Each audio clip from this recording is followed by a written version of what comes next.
Hi friends, welcome to EBC మాసి. ఒకప్పుడు టాలీవుడ్ తో పాటు కాలీవుడ్, హిందీ ప్రేక్షకులను తన నటన గ్లామర్ తో అలరించిన తారామె. ఆల్చిప్పల్లాంటి కళ్ళు, వాలు జడ, మొత్తంగా బాపు బొమ్మలా ఉంటారామె. ఆమె మరెవరో కాదు, ఒకప్పటి స్టార్ హీరోయిన్, డాన్సింగ్ సెన్సేషన్ గా పేరు పొందిన భానుప్రియ గారు. దాదాపు 150 సినిమాల్లో నటించి మంచి గుర్తింపు తెచ్చుకున్న ఈమె జీవితంలో తాను తీసుకున్న ఒక నిర్ణయం వల్ల 58 ఏళ్ల వయసులో పూర్తిగా జ్ఞాపక శక్తిని కోల్పోయి ఒకవైపు సినిమాల్లో ఛాన్సులు రాక, మరోవైపు ఆమెను పట్టించుకునేవారు లేక ఆర్థికంగా చాలా ఇబ్బందులు ఎదుర్కోవాల్సి వచ్చిందామె. అసలు భానుప్రియకి డైరెక్టర్ వంశీకి ఉన్న సంబంధం ఏంటి?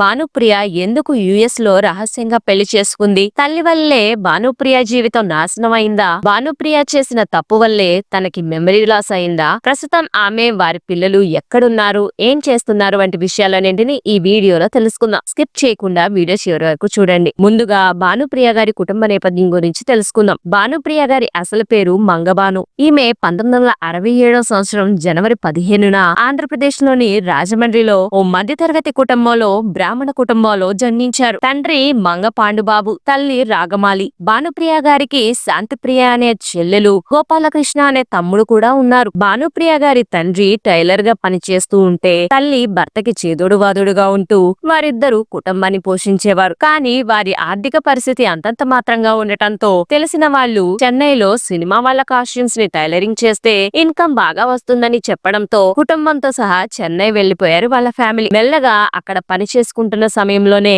మేనేజర్స్ తో, కాస్ట్యూమర్స్ తో పరిచయాలు పెరిగి బిజియెస్ట్ టైలర్ గా మారిపోయారు భానుప్రియ గారి తండ్రి గారు. ఆయనకు పనిలో తోడుగా ఉండేవారి అమ్మగారు కూడా అప్పుడప్పుడు షూటింగ్ స్పాట్స్ కి వెళ్లేవారు. అప్పుడే భానుప్రియ గారి అమ్మగారికి మనస్సులో ఒక ఆలోచన వచ్చింది. నా కూతుళ్ళిద్దరూ మంచి అందగత్తెలు, వీళ్ళని ఎలా అయినా సినిమాల్లో నటింప చేయాలి, పెద్ద హీరోయిన్స్ చేయాలి అని. దీంతో భానుప్రియని 6 ఏళ్ల వయసున్నప్పుడే క్లాసికల్ డాన్స్ లో చేర్పించారు వాళ్ళ అమ్మగారు. ఇక భానుప్రియ తన స్కూలింగ్ ని కొడంబాకంలోని సరస్వతి విద్యాలయంలో చదివింది. చదువుల్లో అంతంత మాత్రమే ఉన్న భానుప్రియ స్కూల్ ప్రోగ్రామ్స్ లో తరచూ క్లాసికల్ డాన్స్ చేస్తూ, నాటకాల్లో కూడా పార్టిసిపేట్ చేస్తూ ప్రైజెస్ ని గెలుస్తుండేది. అలా ఓసారి స్కూల్లో ఓ ప్రోగ్రామ్ కి జడ్జి గా షావుకార్ జానకి గారు రావటం, భానుప్రియ డాన్స్ ని అప్రిషియేట్ చేస్తూ సినిమాల్లోకి వస్తే మంచి నటివే అవుతావు అని చెప్పడంతో భానుప్రియ తల్లి గారు ఇంకా గట్టిగా ఫిక్స్ అయ్యారు, తన కూతుర్ని ఎలాగైనా సినిమాల్లో హీరోయిన్ గా చేయాలని. వెంటనే ఈ విషయం భానుప్రియ గారి అమ్మగారు వారి నాన్నగారికి చెప్పారు. సినిమా ప్రపంచం అదో రంగుల ప్రపంచం. దూరం నుండి చాలా బాగుంటుంది, కానీ లోపలికెళ్లి చూస్తే తెలుస్తుంది అదో మహాసముద్రం అని. అందులో మనం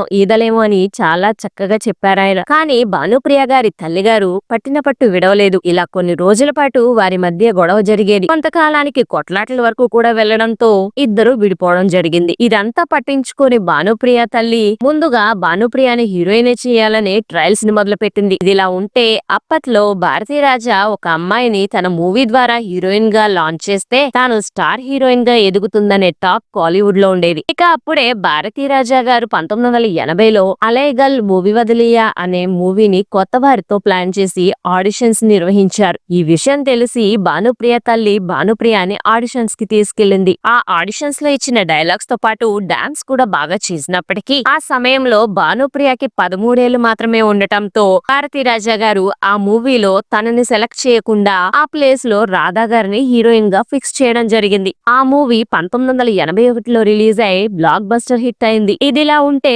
డైరెక్టర్ సంతాన భారతి, పి వాసు కలిసి మెల్లపేసంగల్ అనే లో బడ్జెట్ మూవీని ప్లాన్ చేశారు. దానికి భానుప్రియ హీరోయిన్ గా సెలెక్ట్ అయ్యారు. 1983లో రిలీజ్ అయిన ఈ సినిమా పెద్దగా ఆడలేదు. భానుప్రియ నటించిన మొదటి మూవీ ఫ్లాప్ అయిందని భానుప్రియ తల్లి అయోమయలో పడ్డారు. ఇదిలా ఉంటే అప్పట్లో ఫిల్మ్ ఇండస్ట్రీ మొత్తం చెన్నైలోనే ఉన్న కారణంగా డైరెక్టర్ వంశీ తన రెండో మూవీని హీరో సుమన్ తో చేయాలని ఫిక్స్ అయ్యి హీరోయిన్ కోసం వెతుకులాట మొదలు పెట్టాడు. అలా 200 మందికి పైగా అమ్మాయిలను ఆడిషన్స్ చేసినా ఎవ్వరూ నచ్చలేదు. అదే సమయంలో డైరెక్టర్ వంశీ భానుప్రియని ఆడిషన్స్ కి రప్పించి ఓ ఫోటో షూట్ చేశారు. అందులో భానుప్రియ లుక్స్ ఇంకా ఎక్స్ప్రెషన్స్ చూసి ఫిదా అయిపోయారు డైరెక్టర్ వంశీ. భానుప్రియని సితారా మూవీకి గాను హీరోయిన్ గా సెలెక్ట్ చేసేశారు. అలా తెలుగులో సితారా అనే సినిమాతో తెరంగేట్రం చేశారు భానుప్రియ. 1984లో రిలీజ్ అయిన ఈ సినిమా బ్లాక్ బస్టర్ హిట్ గా నిలిచింది. ఇందులో భానుప్రియ చేసిన పాత్రకి గాను ఓ నంది అవార్డు, ఫిల్మ్ఫేర్ అవార్డులు కూడా వచ్చాయి. తెలుగులో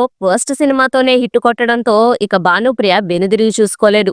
ఈ ఇద్దరి కాంబినేషన్ లో ప్రేమించి పెళ్ళాడు, ఆలాపన, అన్వేషణ వంటి మంచి చిత్రాలొచ్చాయి. ప్రేమించు పెళ్ళాడు పెద్ద హిట్ కాలేదు కానీ పాటలు ఇప్పటికీ వినసొంపుగా ఉంటాయి. అన్వేషణ పాటల గురించి ఎంత చెప్పినా తక్కువే అవుతుంది. అలా భానుప్రియకి డైరెక్టర్ వంశీకి మంచి పరిచయం ఏర్పడి ఆ పరిచయం కాస్త నిదానంగా స్నేహంగా మారింది. అప్పటికే పెళ్ళై ఇద్దరు పిల్లలున్న డైరెక్టర్ వంశీతో భానుప్రియ క్లోజ్ గా ఉండడం తన తల్లి తట్టుకోలేకపోయింది. అంతేకాకుండా ఈ న్యూస్ ఇండస్ట్రీలో స్ప్రెడ్ అయితే తన కూతురికి సినిమాల్లో ఛాన్సులు రావని భయపడిపోయింది. దీంతో భానుప్రియని డైరెక్టర్ వంశీతో దూరంగా ఉండమని, లేకపోతే ఆత్మహత్య చేసుకుంటానని బెదిరించడంతో భానుప్రియ వేరే దారి లేక వంశీతో ఉన్న రిలేషన్ కి ఫుల్ స్టాప్ పెట్టేసి తన కెరీర్ వైపు దృష్టి పెట్టింది. ఇక వంశీ ఇచ్చిన హిట్స్ తో భానుప్రియ తన కెరీర్ లో వెనక్కి తిరిగి చూడాల్సిన అవసరమే రాలేదు. అలా తాను ఇండస్ట్రీలోకి వచ్చిన 5 సంవత్సరాల్లోనే బాలకృష్ణ, చిరంజీవి, వెంకటేష్, రాజేంద్ర ప్రసాద్లతో బ్యాక్ టు బ్యాక్ మూవీస్ చేస్తూ కొన్ని సంవత్సరాల్లోనే స్టార్ హీరోయిన్ గా ఎదిగింది. ఇక అప్పట్లో భానుప్రియకి సుమన్ తో ఉన్న కెమిస్ట్రీ కారణంగా వీరిద్దరూ కలిసి దగ్గర దగ్గర 23 సినిమాల్లో యాక్ట్ చేశారు. ఇక కె విశ్వనాథ్, స్వర్ణకమలం భానుప్రియ ఎక్స్ట్రాడినరీ పర్ఫార్మెన్స్ కు నిలువెత్తు రూపం. ఈ సినిమాలో ఆమె క్యారెక్టర్ స్పెషల్ గా ఉంటుంది. టాలెంట్ ఉండి దానిపై దృష్టి పెట్టని అమ్మాయిగా నటించి అదుర్స్ అనిపించింది. భానుప్రియ గారు 1983 నుండి 93 వరకు స్టార్ హీరోయిన్ గా బిజీగా ఉంటూ 100 సినిమాల్లో యాక్ట్ చేసేసింది. ఇదిలా ఉంటే ప్రతి ఒక్క హీరోయిన్ కి ఓ టైం పీరియడ్ అంటూ ఉంటుంది కదా. కాబట్టి భానుప్రియకి హీరోయిన్ గా క్రేజ్ తగ్గగానే తన దగ్గరకే వస్తుందని డైరెక్టర్ వంశీ అనుకున్నాడు. అలా 1993 నుండి వంశీ చేసిన అన్ని మూవీస్ ఫ్లాప్ అవటంతో ఇతనితో సినిమాలు చేయడానికి కూడా అందరూ వెనకడుగు వేసేవారు. దీంతో భానుప్రియ వంశీని పూర్తిగా అవాయిడ్ చేసి అస్సలు మాట్లాడకపోవటంతో వంశీ మానసికంగా కృంగిపోయి అప్పటి నుండి తామిద్దరూ లవర్స్ అని ఆ స్టోరీని ఇండస్ట్రీలో ప్రతి ఒక్కరికి చెప్పడం మొదలుపెట్టాడు. ఈ న్యూస్ అన్ని చోట్ల స్ప్రెడ్ అవ్వడంతో భానుప్రియకి బయట నుండి కూడా పెళ్లి సంబంధాలు వచ్చేవి కావు. భానుప్రియ గారి తల్లి కూడా కూతురికి పెళ్లి చేస్తే ఎక్కడ తన నుండి వచ్చే ఇన్కమ్ ఆగిపోతుందో అని 31 ఏళ్ళు అయినా సరే భానుప్రియ గారికి పెళ్లి చేయకుండా సినిమాల్లో నటింపజేసింది. అలా నిదానంగా భానుప్రియ గారి కెరీర్ ముగిసి పెదరాయుడు మూవీలో సపోర్టింగ్ రోల్స్ చేయడం ద్వారా తన సెకండ్ ఇన్నింగ్స్ ని కూడా మొదలు పెట్టింది.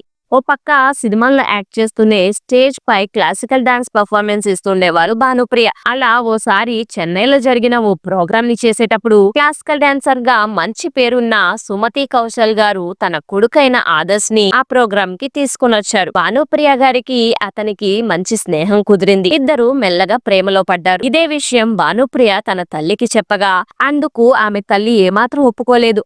సినిమాల్లో ఇప్పుడు బిజీగా ఉన్నావు, పెళ్లి చేసుకున్నాక మళ్ళీ ఆఫర్స్ రాకపోతే తమ ఆర్థిక పరిస్థితి మొదటికే వస్తుందని చెప్పడంతో తనకి పెళ్లి చేసే ఉద్దేశం తన తల్లికి లేదని అర్థం చేసుకున్న భానుప్రియ ఆదర్శ్ తో పరిచయమైన కొన్ని రోజులకే వెనక ముందు ఆలోచించకుండా అతన్ని పెళ్లి చేసేసుకోవాలని డిసైడ్ అయింది. దీంతో ఇంట్లో చెప్పకుండా 1998లో భానుప్రియ యుఎస్ కి వెళ్లి తన 32వ ఏట ఆదర్శ్ ని ఒక టెంపుల్లో సింపుల్ గా పెళ్లి చేసుకుని న్యూ లైఫ్ ని స్టార్ట్ చేసేసింది.